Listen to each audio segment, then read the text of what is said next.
तर असं आहे ना, असं नीच कर्म फ्रीज मध्ये तिच्याकडून घडलं तरी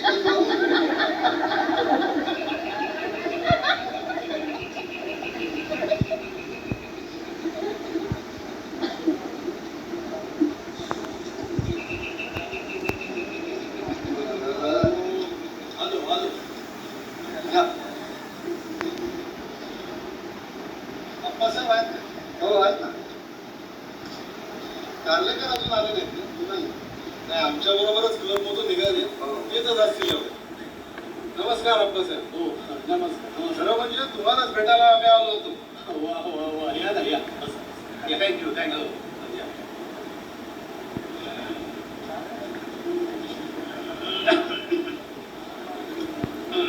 अप्पासाहेब ओळख करून देतो. या मिसेस कळवणकर या वर्षीच्या नाटकामध्ये मल्लिकेची भूमिका करतात. आणि मी चंद्रसेनाचं. शिवाय नाटकाचं डायरेक्शनही मीच करतोय. हो का? वा वा वा सुंदर. अरे विठोबा तुझ्या साहेबांचे साहेब आलेले आहेत. शिवाय गाढवा तुझे डायरेक्टर. त्यांच्यासाठी चहा पाणी काही आणशील की नाही? नको नको अप्पासाहेब. पोस्ट आल्यावर फोन घेऊ. जा भेटू. तर अप्पासाहेब आमचं नाटक कसं काय वाटलं तुम्हाला? हा पण त्या अगोदर एक सांगतो. आमची नोकरी इंजिनिअरिंगची पण नाट मात्र नाटकाचा. मुंबईत असताना आम्ही दोघंही 8 थिएटर मध्ये काम करत होतो. अरे वा. गेल्या वर्षीच्या स्पर्धेमध्ये हिला बक्षीस मिळालं होतं रोलचं. आणि मला सुद्धा बरं का डायरेक्शनचं. अरे वा छान छान. या वर्षी हॅम्लेटची मोठी जबाबदारी माझ्यावर आहे. मागच्या वेळेला हॅम्लेटचा रोल सुद्धा केला होता यांनी. अरे वा. आणि तो सुद्धा इंग्लिश नाटकामध्ये. अरे वा. हा वेळचं नाटक आहे ना अप्पासाहेब, एकदम वेगळ्या पद्धतीने लावणार. अगदी नवीन ट्रीटमेंट येणार. आपल्याकडे शेक्सपियरची नाटकं खूप झालेली आहेत. आणि तुम्हाला सांगतो खरा शेक्सपियर अजूनही कुणाला कळलेलाच नाही. बरोबर बोलला तुम्ही. नाही असं कठीणच आहे. अप्पासाहेब तुम्ही आमची तालीम बघायला आला होता पण तुम्ही लवकर निघून जायचं. त्याच्यामुळे तुमच्याशी बोलणं झालं नाही. मग एकंदर काय इम्प्रेशन झालंय आमच्या तालमीबद्दल? नाही छान छान छान चाललेलं आहे. तुम्ही हॅम्लेट करायचं. हो खरंच तुम्ही करा. मग आमच्यासाठी काही टिप्स काही सूचना? नाही नाही नाही सूचना विचना हा हे नाही. म्हणजे कसं आहे साहेब, गंगेनं कसं व्हावं हे ब्रह्मपुत्रेनं सांगू नये आणि ब्रह्मपुत्रेनं कसं व्हावं हे गंगेनं सांगू नये. अहो दोन्ही एकाच पर्वतातून निघतात आणि एकाच समुद्राला मिळतात. पण दोघांच्या वाटा वेगळ्या, दोघांचे स्वभाव वेगळे. कुणी कुणाला सूचना करू नये. असं कसं म्हणतात? यावेळी सरकारी स्पर्धेला प्रयोग देणार होता मी. एकदम टॉप व्हायला हवा. एकदम टॉप प्रयोग होईल. तुम्ही जी घेता का? तो आपला भवानी विलास हॉटेलचा अमय आहे ना, त्याने गरम गरम काढून दिलेली आहे. रामय्या कसलं घाणेरडं हॉटेल ते. गेल्या वर्षातून एकदा तरी आंघोळ करतो की नाही कुणास ठाऊक.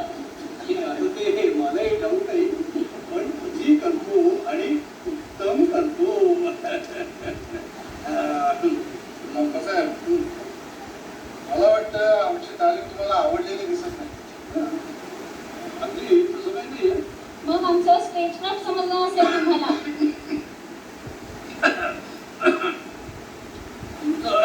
स्टेज क्राफ्ट माफ करा. त्या रामय्याने एका तुझ्यामध्ये बहुतेक मिरची घातलेली दिसते.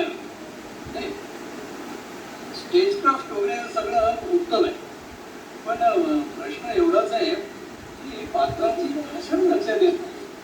म्हणजे कोणी उठतो, कोणी फुटफुटतो, कोणी फुटफुटतो तर कोणी नुसता फसफसतो. अहो 700-800 लोकांना खडा समजेल, खडा ऐकू जाईल असं कोणीच बोलत नाही. हाच नव्या जुन्याचा फरक आहे अप्पासाहेब. हे नाटक आहे ना उत्तम म्हणून असं सबड्यूट टोन मध्ये ठेवलेलं. I don't believe in shocking. मला नाटक असं ते जुन्या जमान्यासारखं आरडाओरडा करणारं असं व्हायलाच होतं. बरोबर. पण तुम्हाला खरंच तुझी नको नको घ्यावं. नको म्हणजे नाटकी लोकांनी हा विषय आपल्या मानता कामा नये. अप्पासाहेब हे सगळं नाटक आहे ना ते आम्ही एकदम असं वेगळ्या पद्धतीने लावलं. नाटकाचा सेट सुद्धा असा सिम्बॉलिक, सगळं कसं सिम्बॉलिक. म्हणजे समजा असं घनदाट जंगल दाखवायचं असेल तर फक्त एक झाड किंवा एक पात्र, असा दरबार दाखवायचा असेल तर एक खुर्ची सोने पात्र दाखवायची असेल तर एक द्वार, स्मशान दाखवायचं असेल तर एक खडग. आणि हे सगळं वेगळ्या वेगळ्या लेवलचा दाखवायचं बरं का? नाही, म्हणजे असं वरच्या लेवलवरती असं महान असेल तिथे एक दरवाजाची चौकट. भिंती नाही हा, भिंती नाही, नुसती चौकट. बर. आणि खालच्या लेवलवरती असं जंगल किंवा रस्ता, म्हणजे असं एखादं झाड किंवा एखादं दिव्याचं खांब. आलं लक्षात आलं. विठोबा, अरे तुझ्या साहेबांना काही थंड सरबत बिरबत आणशील की नाही? नको नको आप्पासाहेब. विठोबा, कार्लेकर आल्यावर मग बघू, तू जा. आप्पासाहेब, नाटकीपणाच्या साखळदंडामधून मुक्त केलं पाहिजे. हो हो अगदी. आणि हे काम मी करणार आहे. लोकांना शेवटी आपणच एज्युकेट करायला पाहिजे. त्यांच्या डोक्यावर ती जुनाट भूतं अगदी पक्की बसलेली आहे. हो भूताना वाईट सोय नसते. माशाला सोडून माणसांच्या मनात जपून बसायची. तुम्ही गणपतराव जोशीला बघितलं का आप्पासाहेब? हो पाहिलं. माफ करा पण गणपतराव जोशी, बालगंधर्व, केशवराव ही सगळी भाकट लिजंड्स आहेत, एका विकृत मॉर्बिड समाधानासाठी तयार केलेली. मी गणपतराव जोशींचं चरित्र बघितलं ना, अहो त्यांचं पिक्चर सुद्धा बघितलंय. I don't think he was a great actor. I tell you Appasaheb, he was a good actor. अहो रंगभूमीवरती अशा आरडाओरडा करण्याची परंपरा त्यांच्यापासून सुरुवात झाली. आणि काम करताना म्हणे दारू पिऊन जिंकलेले असायचे. लोक त्यांना सांगत आज अमुक अमुक प्रयोग आहे म्हणून.